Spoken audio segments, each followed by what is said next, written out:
You are kind of being conflicted at this time. So, not only do we have both Gemini and Virgo energy, which are ruled by Mercury, you also got the crocodile. And literally, the whole point of the crocodile is to yell at you that now is not the time for decisions. It's not the time for discussions, which is very conflicting because I asked what energies are affecting you at this time, and that is why we got Mercury. Oh, wait, no, it wasn't Gemini, it's Mercury. Still, Mercury energy is huge. That's really interesting. But Mercury Mind 3, which 333 has been something I've been seeing everywhere the last week or so, even months, honestly. It's been really following me everywhere. I saw it on multiple cars on my way to work today. But we also have Virgo I Analyze 18, which is 9 energy. I think that's really interesting because Virgo and Gemini are both ruled by Mercury. So you could have either major Virgo or Gemini placements. You don't have to. But this crocodile, it's interesting because it also has in the eye green and yellow. So like heart chakra and solar plexus energy could be really important for you. Heart chakra obviously is healing terms of emotions, healing past love wounds, just emotional wounds in general. And solar plexus is more about your confidence, kind of how you show up in life, your courage, your voice. Singing could be really important, dancing could be really important. Those could be both confirmation burp. Those could be both major ways at which you like express yourself, your confidence, and just kind of who you are at your core. I wanted to actually read The Crocodile from the book because it's just so interesting that you have Mercury and Virgo, especially Virgo I Analyze. Like, you may find yourself really overanalyzing situations at this time because this is the energy that's affecting you. We also have South Node, life's debts. So your South Node is kind of what you are like things that affected you in your past life that you need to unlearn in this life, basically. So I would check your South Node placement and see like what the significance of it is. If you don't know how to do that, I really recommend getting Astro Matrix. It's an app. I love it. I'm pretty sure it's on Android and iPhone, but it breaks down everything beautifully for you. You can literally click on every part of your chart and it tells you a deep dive like of what that specific thing is. But you could have Virgo in your South Node, which would make sense because your whole life's purpose is to unlearn this over-analyzing behavior where you just end up spiraling and overthinking things that you really shouldn't be.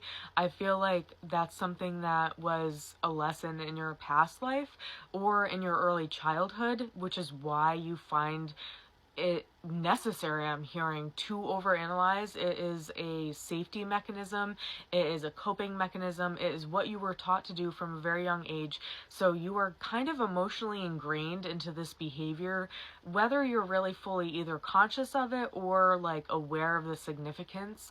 I feel that this is a huge lesson you're unlearning, and it can be really painful, like especially because I'm getting that you've had past experiences that made you feel this way. Like, yes, this could be past life debts, but it's more like you were brought up in an environment where you were walking on eggshells. You had to overanalyze the situations. Maybe you had to analyze your family's emotions really closely because they could have an outburst and yell at you.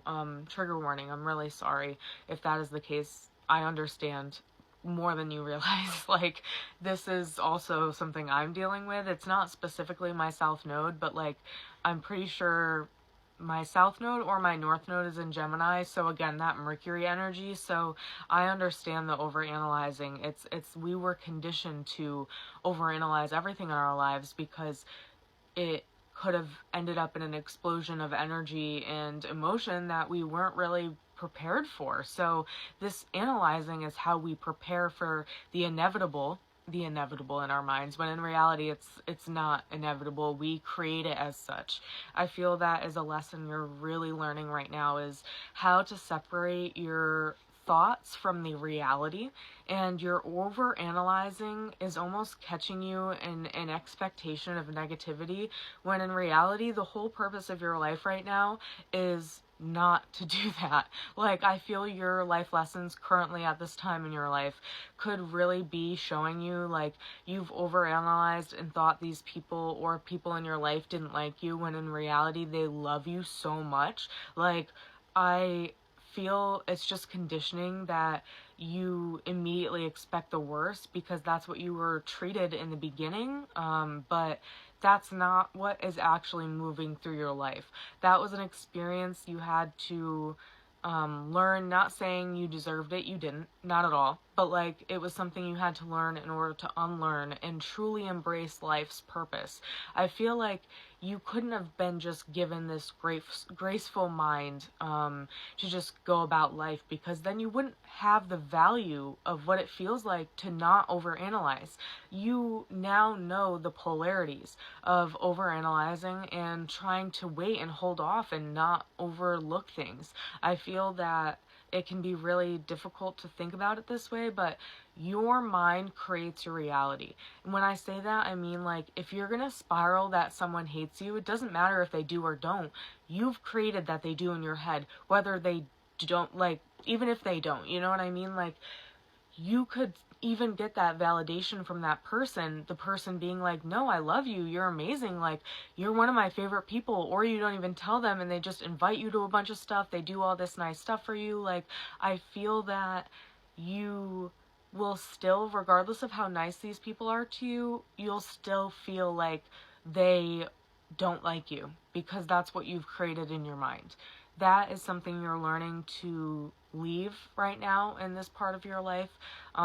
So let's get into the crocodile. I do really want to read that, so I'm going to hold it up so you guys can look at it while I read. So crocodile is a water energy in the Wild Unknown Animal Spirit Guidebook and deck. I love it so much. So crocodile, resting, submerging, collecting energy, cooling off. The crocodile reminds us to take a step back from the external world and turn inward. Now is not the time for decisions, action, or discussion. The crocodile's mantra is wait. This doesn't mean lying around hoping life's challenges will disappear. The crocodile is much smarter than that. It means intentionally withdrawing, gathering our awareness, observing, and building energy. Fill up the vital reserves so your next move comes from a place of wisdom and power.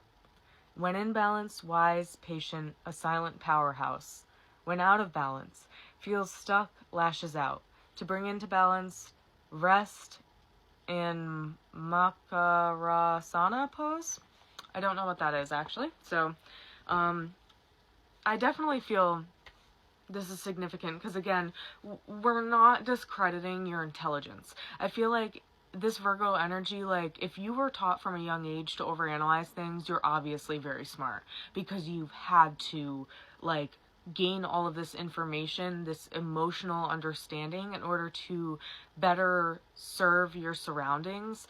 You had to become really intelligent, especially in the emotional matters, in order to understand and navigate your young, like, life. Honestly, I felt really called to say young adulthood, but I don't feel like it just was from your young adulthood. I think this is something that's been going on for a while now. Especially just the significance with the South Node and life's debts. Like, I feel it's not something you deserved whatsoever. Not what I'm saying. But I feel like this is something that you had to work through, and whether it was a karmic debt or not, it's going to serve a greater purpose in helping you foster this feeling of appreciation for your life almost. So I do want to actually see... I think I'm going to pull tarot. I haven't in a while, actually, because the downloads have just been, like, straight to me from the oracles alone.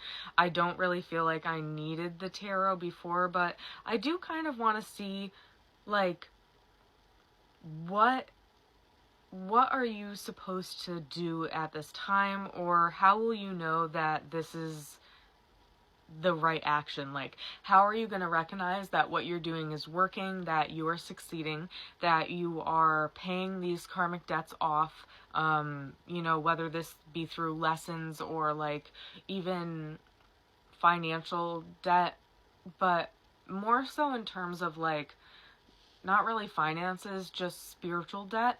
It's very different. Interesting. Okay. Let's see. What does my collective need to know? How will they know they're on the right path? Oh my gosh. Okay.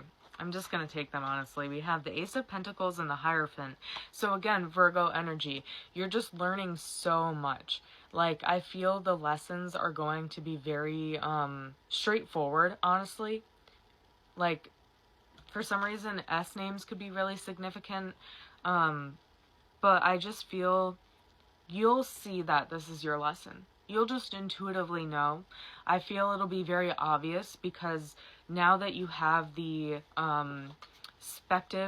perspective, that this is a learning experience, that this is something you need to tackle, your overanalyzing tendencies are being brought to the front. Maybe you need to sit back, plan, kind of gather ideas in silence. Hermit energy is really significant, but you'll know that you're on the right path because you're going to recognize when these like lessons come in full force.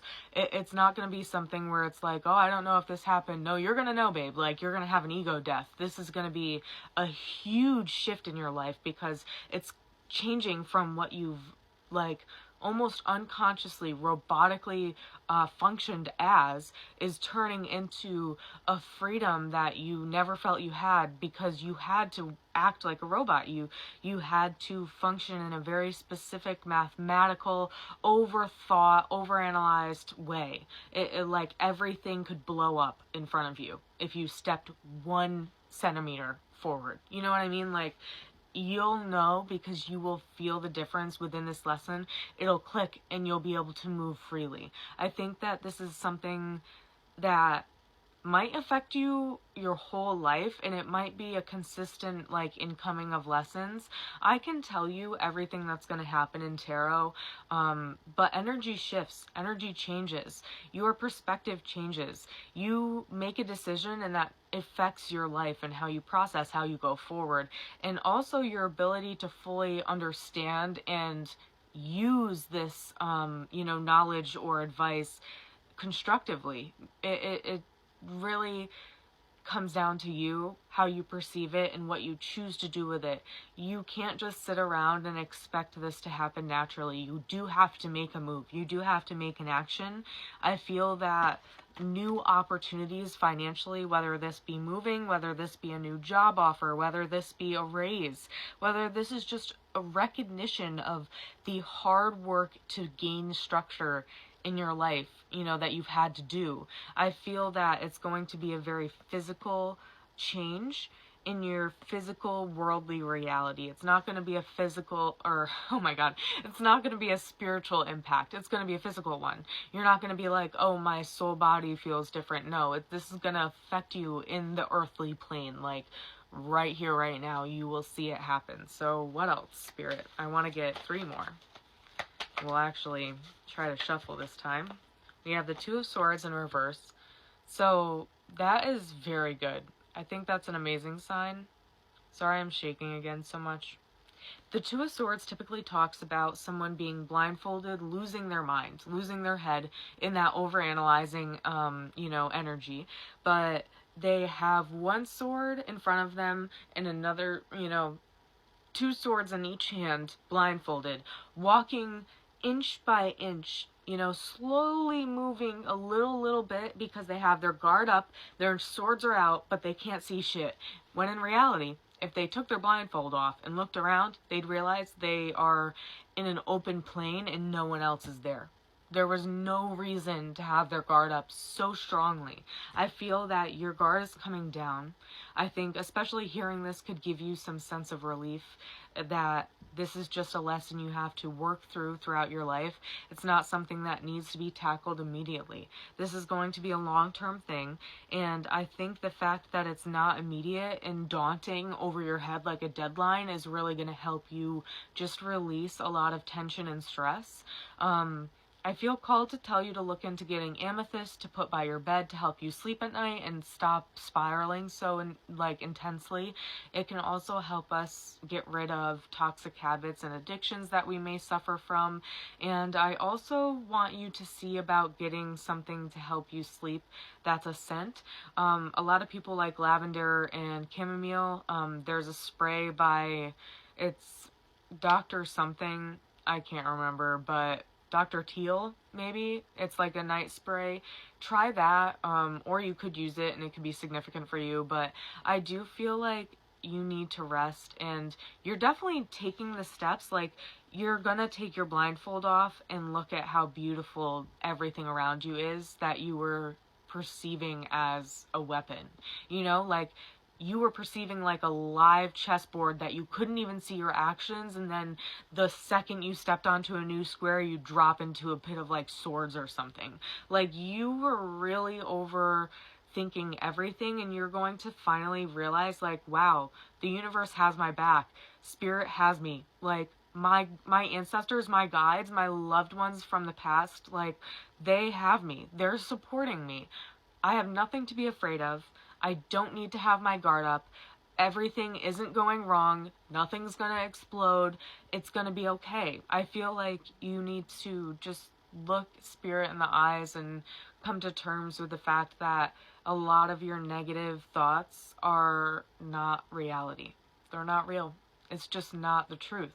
I think that you'll feel this shift because you'll feel a weight lifted off of you, as if like somebody you really loved, or maybe a romantic interest of yours, was kind of not responding quick enough, and the whole time you were like, this person hates me, they're ghosting me, like, I fucked up, I did something wrong, even though you were perfect, you did nothing.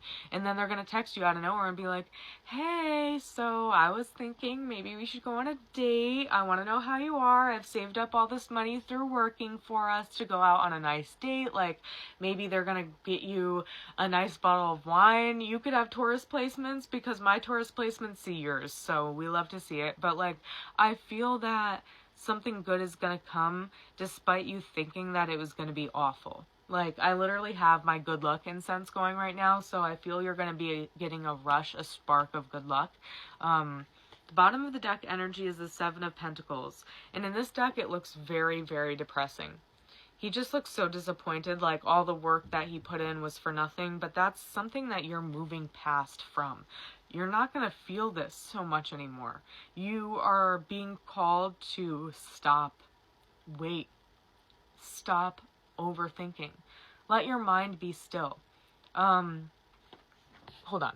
I realized that it was about to run out of time, but like, I think you could really feel like you need to have sounds constantly, whether that be literal readings like this that you just play over and over again all the time. You watch readings for entertainment purposes, I'm feeling like you just do it for fun right now. It's just to have a sound, it's just to feel less alone, it's just to be connected to something. Like, maybe you turn the TV on just to hear human voices and not a silence. I encourage you to sit in that silence. I encourage you to not put your music on. I encourage you to not put a show on, not put YouTube on. I encourage you to just sit in the silence.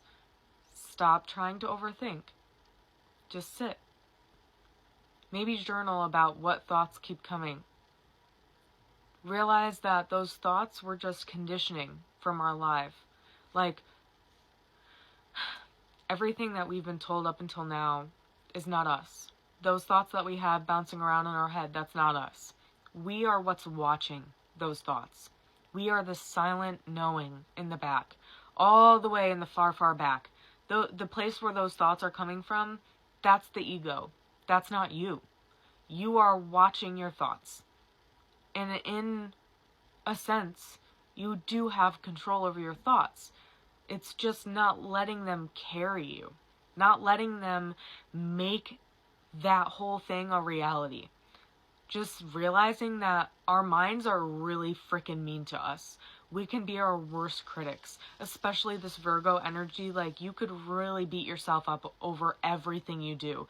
Maybe in a past life you were really carefree, you didn't think about how other people thought, you didn't think at all.